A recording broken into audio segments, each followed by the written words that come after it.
Eat well, yes, eat more. More of veggies, fruits, go nuts on nuts.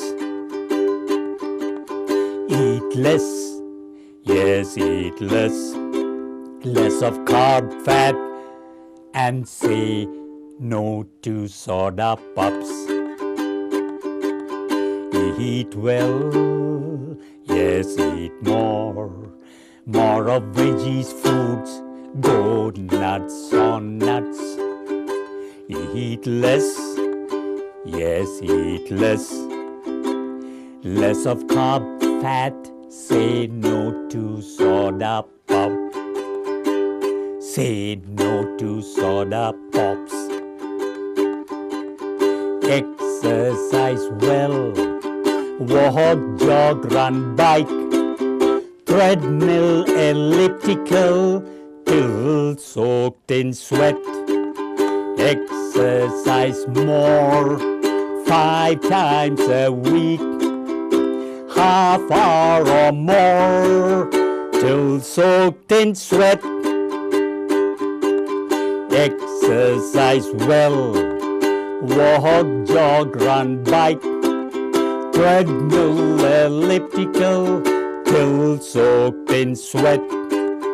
Exercise more, 5 times a week, half hour or more, till soaked in sweat. Hi. I am Rhema Zachariah, a physician from India, now settled in Urbana, Illinois. And I was the Chief Medical Officer of Provena United Samaritan Medical Center in Danville, and now retired and settled here, and very closely associated with Champaign-Urbana Public Health District. And so we will be bringing to you a series of informational and educational programs on public health. So this is event number 1. So I have here with me Julie Pride, the public health administrator, whom I had the privilege of now knowing for several years, whom I admire. And then I have here Dr. Awais with an epidemiologist, but now he is also the Director of Planning and Research. And we have here Nikki, and she is the Program Director of Program Director and in the Division of Wellness and Health Promotion. Now, I would like to ask Julie Pride on a little bit of brief review of what is Champaign-Urbana Public Health District, and then we would go on to some other aspect. Okay, Champaign-Urbana Public Health District was created by referendum in 1937, so we're actually celebrating our 75th year this year. Public health it was started in 1937 to eliminate venereal disease, to provide safe food and safe milk. And today we're still pretty much working on all of those areas. And what we have right now, how it is structured is we have a division, we have of course administration, then we have programmatic divisions. We have Division of Wellness and Health Promotion, yes. And they have the Illinois Breast and Cervical Cancer Program, they have smoking cessation programs, they have comprehensive sex ed related programs, and they do a variety of programs through that. They also have the dental program under them, which is a very, very large program, child dental. Then we have the Division of Maternal and Child Health, which is actually our largest division. Yes. And they have the WIC program and family case management, childhood immunizations, and they also are very creative. We have a farmer's market that we have through that division. We have a gardening project, and we do summer food program in the summer as well. Then we have environmental health, and what environmental health does is the restaurant inspections, food establishment inspections. They do a lot of education, plan review, and then ensure that we have safe septic systems and safe water. And then we have the Division of Infectious Disease Prevention and Management. That is, they have what we call adult services. They have, which it's actually for anyone 12 and up, but we have STD services. We have a mobile project out of there. We're getting ready to start family planning out of that division, and HIV Care Consortium, TB testing and treatment. So those are the main programs that we have there. So we do a lot of services, and then of course public health in general. Part of what we do is behind the scenes. It's the stuff that people don't realize that's going on, and that is a lot of what Always Vade does related to epidemiology. I can have him kind of tell you what epidemiology is and surveillance. Oh, 75 years, you have come a long way, and that's remarkable, all the programs that you cover. And you also have a program called FIRE, and could you explain something about FIRE? Yes, FIRE is our branch which supports a lot of research activities that we do within the agency, as well as partnership with agencies like the University of Illinois or other colleges across the state. So what we were doing were, before we established FIRE, we were doing a lot of research projects, but none of them were documented well, none of them were followed upon or followed any guidance. So 3 years back, we got the Board of Health to approve within the agency a division which will manage all of the research projects. And so any of the activities that we do which involves research, even basic research like doing surveys, yes, those are all very well documented, and it goes through a process where it is more standardized so that we can get better results out of it. Yes, yes. I thank you, Julie, and Dr. Always, for inviting me and my wife. She is a public health person. She's also a physician and retired, both of us, and a professor of public health. As research associates, voluntary research associates of FIRE, which we enjoy, and you invite us to any of the programs and all the programs which we enjoy. Now, today's we like to particularly cover on the on that 3 words that you put a lot of emphasis. We choose health.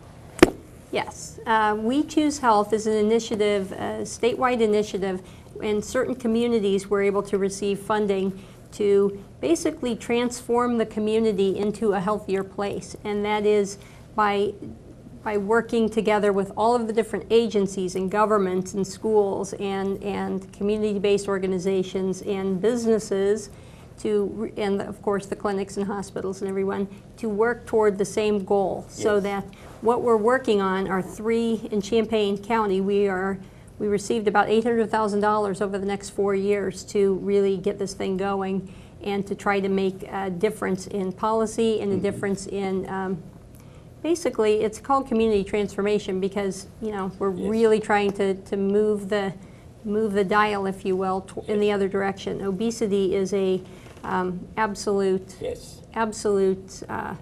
public health crisis. And what we've chosen to do in Champaign is work in 3 areas. One is the childhood obesity issue. Yes. We're going to address that through a coordinated approach, coordinated school health.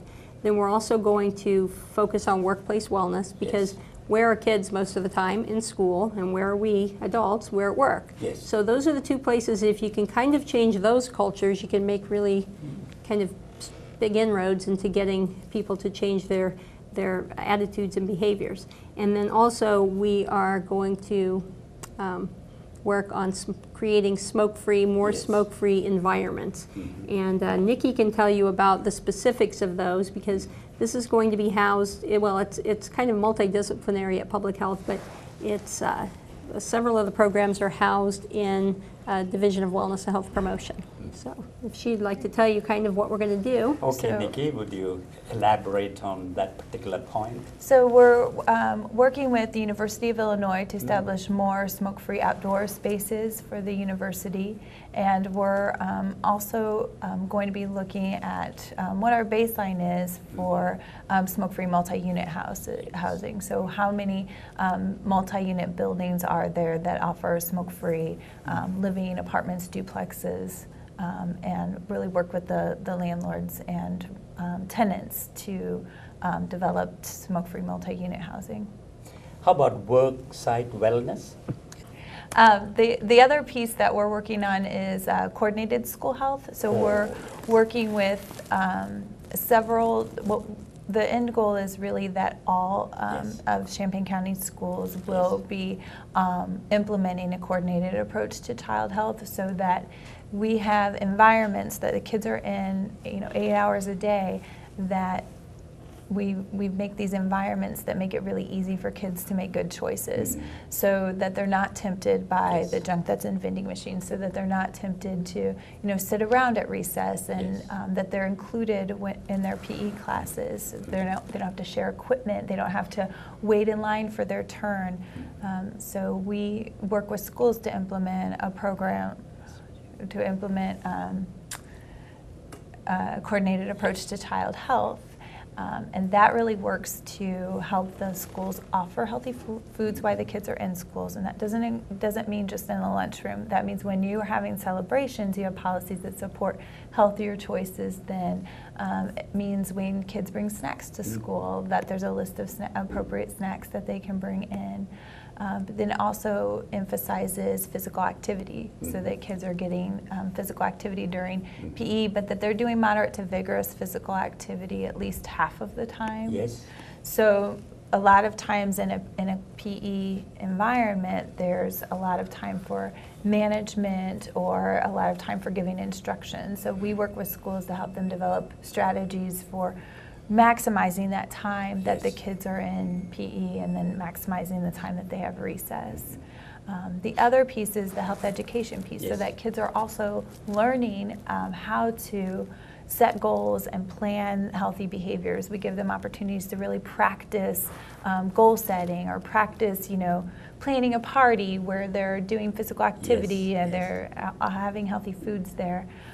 We also are, the other piece of it is the home piece. So, they're at school a lot, but if the things that they're learning at school aren't being reinforced at home, they're going to lose all of that. So we want to make sure that everything the kids are learning in school is also being sent home, and that parents are using the same language and the same messaging. So the messaging with Catch is go slow and woe. So there's go foods, slow foods, and woe foods.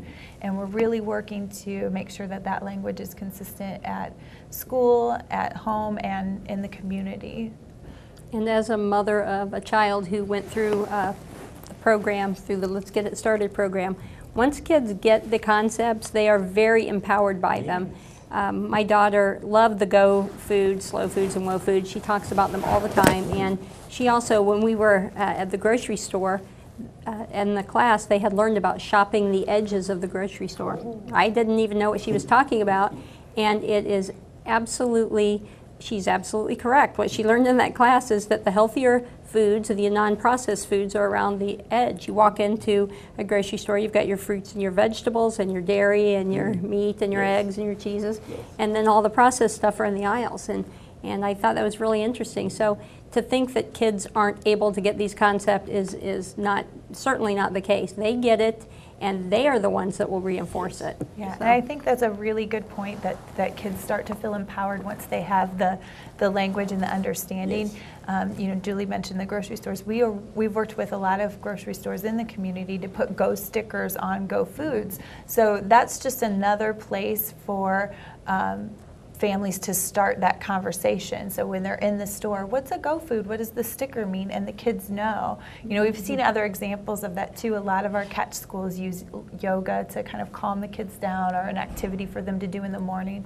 before they go to classes. And then when they have family events like a 3K or another opportunity, a healthy families night or anything like that, the kids actually are teaching the grown-ups the things that they're learning in school. And I think that just reinforces those positive behaviors.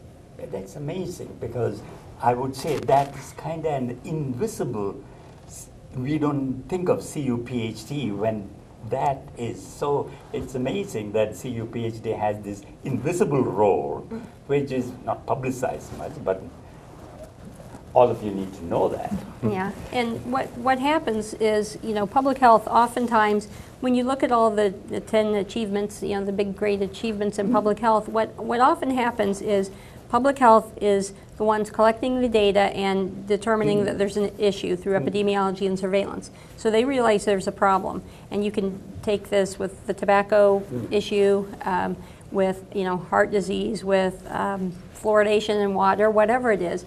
They often, public health kind of works on that, you know, assessing it, and then maybe developing a program, and then often that is taken over by the, you know, whoever, the community, or in the situation of like safe water, municipal water companies take that over.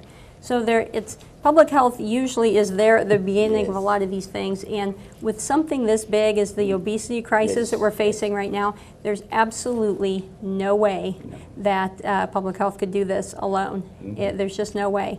We can be there certainly to support it and to provide progressive data along the way showing that we're making a difference. And for the first time in a really long time, I feel like this is something that we will make a difference on, because we don't have a choice. Because right now, for the first time in history, in the United States, kids are expected to live shorter and less healthy lives than their parents. And that is absolutely unacceptable.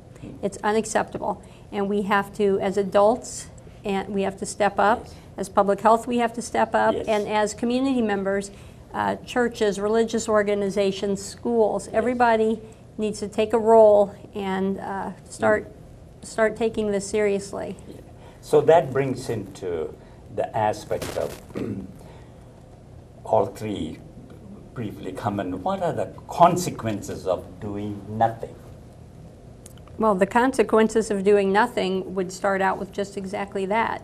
We're passing on, you know, the obesity epidemic that is threatening the future. I know, Nick, you'll probably talk about, you know, the military piece of this, but just in general, our healthcare system cannot sustain the obesity epidemic. It cannot sustain what's happening.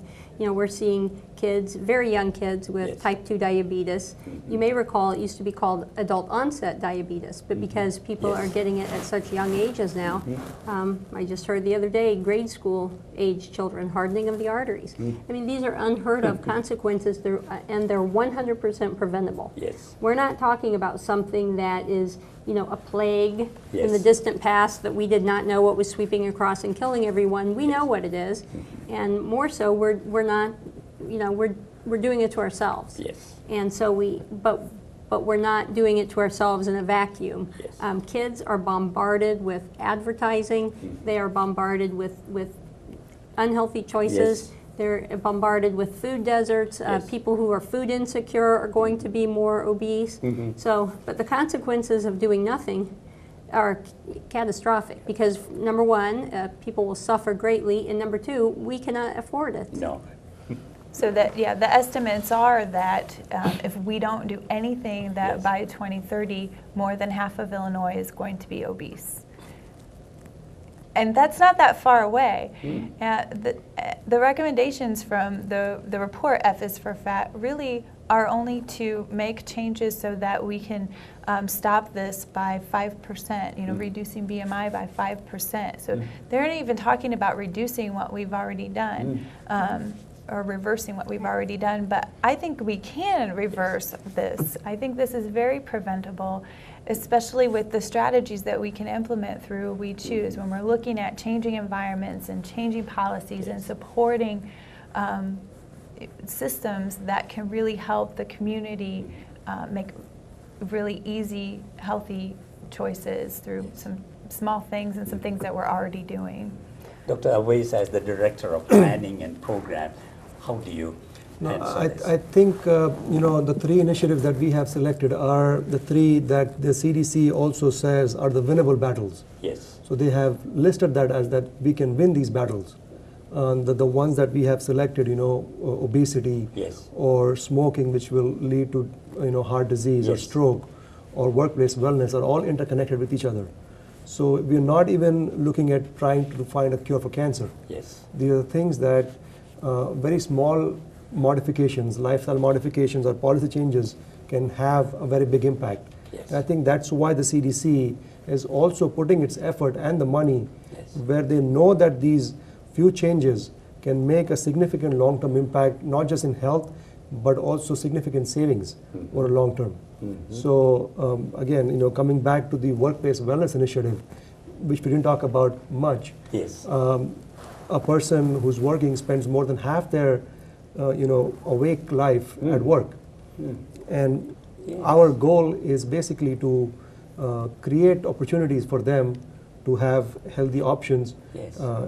a smoke-free workplace, instead of going to the snack Yes. vending machine, Yes. having healthy, nutritious snacks, even cheaper than what the vending machines are offering, and then a place where they can have some activity during their workplace. Those are only a few things which do not need a major investment, Yes. even by the employer. And if those policies can be implemented, that can have a very long-lasting, sustained effect on the workers. Yes. And all these issues that we have Yes. are actually the ones that the community wants. Just a few years back, when we did a community survey of the biggest problem in Champaign County, Yes. obesity was the number one Yes. selected problem that this community is facing. Yes. So that the community is behind us. Yes. It's not that the policymakers are just Yes. asking for these changes to be made. The community wants it to be made. Very good. Now we have come to who are the partners that is involved with Champaign-Urbana Public Health District in this We Choose Health.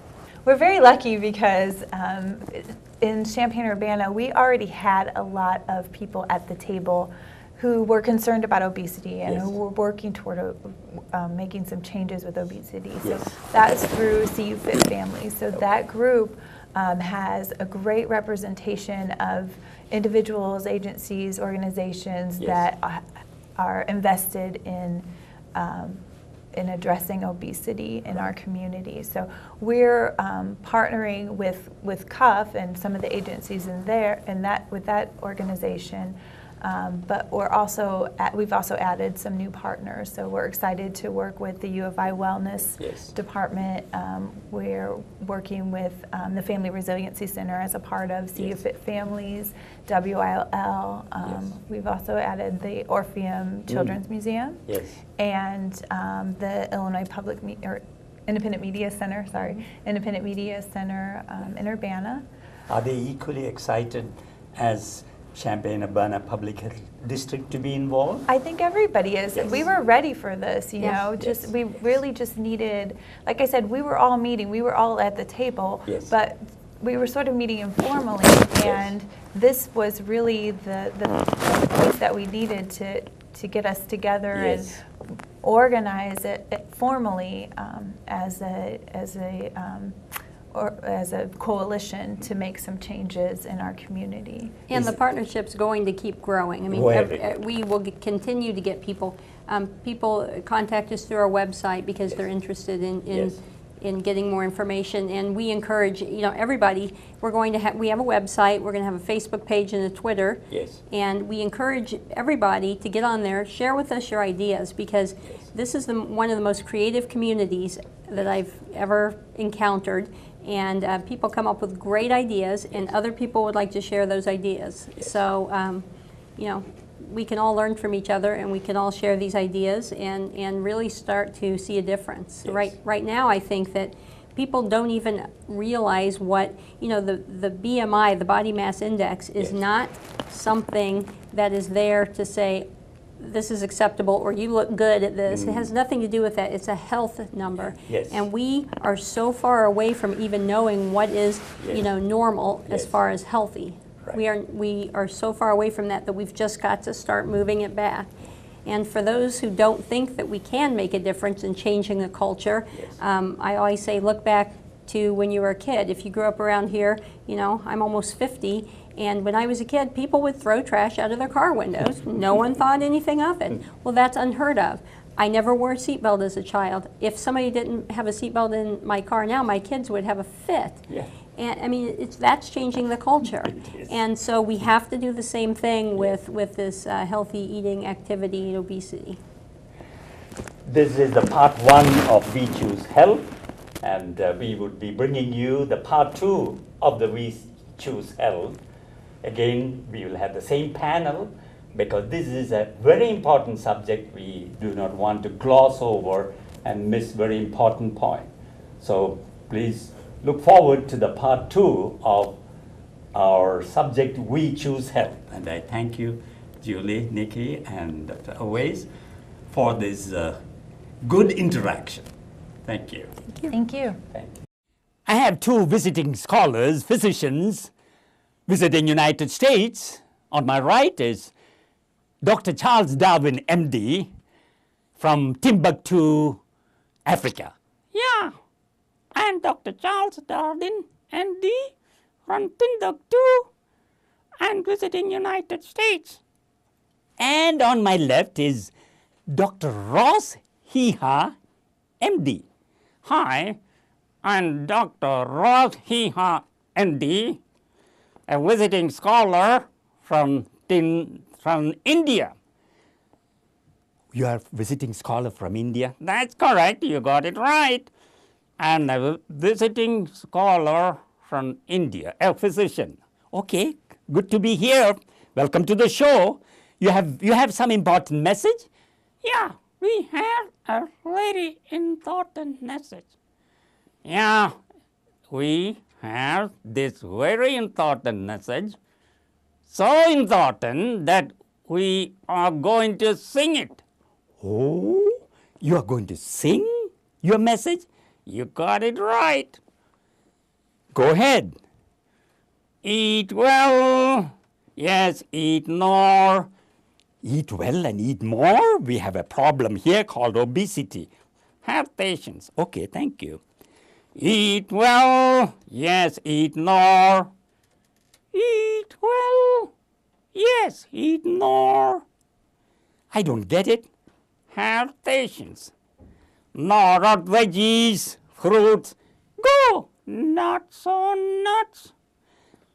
More of veggies, fruits. Go. Nuts on nuts. Go nuts on nuts? Yeah.